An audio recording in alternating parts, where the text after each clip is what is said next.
1 रुपए का सिक्का। एक ब्राह्मण व्यक्ति सुबह उठकर मंदिर की ओर जा रहा था। वहाँ उसे रास्ते में 1 रुपया का सिक्का मिलता है।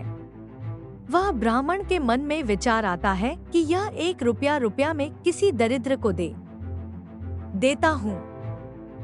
वह पूरे नगर में ढूंढता है, उसे कोई दरिद्र और भिखारी नहीं मिलता है।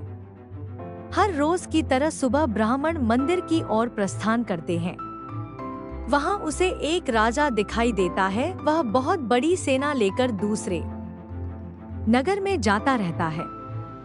राजा जैसे ब्राह्मण व्यक्ति को देखता है, उसे प्रणाम करता है और कहता है कि महात्मा, मैं युद्ध करने जा रहा हूँ। आप मुझे आशीर्वाद दीजिए कि मैं दूसरे नगर के राज्यों को भी जीत सकूं। यह सुनते ही ब्राह्मण व्यक्ति 1 रुपया का सिक्का राजा के हाथ में थमा देता है। राजा आश्चर्यचकित हो जाता है और पूछता है कि आपने यह 1 रुपया का सिक्का मेरे हाथ में क्यों थमाया?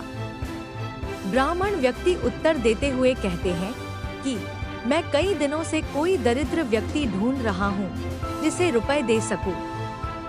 पूरे नगर में ऐसा कोई दरिद्र और भिखारी व्यक्ति नहीं मिला जिसे मैं 1 रुपए दे सकता हूँ।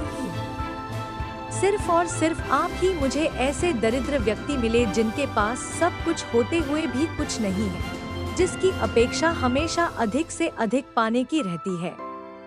इसलिए मैं यह 1 रुपया का सिक्का आपको देना चाहता हूँ। क्योंकि जो दरिद्र व्यक्ति की तलाश में था वह साक्षात मेरे सामने खड़ा है। यह सुनकर राजा का मस्तिष्क शर्म से झुक जाता है और वह अपनी सेना को वापस जाने का आदेश देता है। शिक्षा, इंसान को कुछ पाने की जिद्द होनी चाहिए, वह बहुत अच्छी बात है।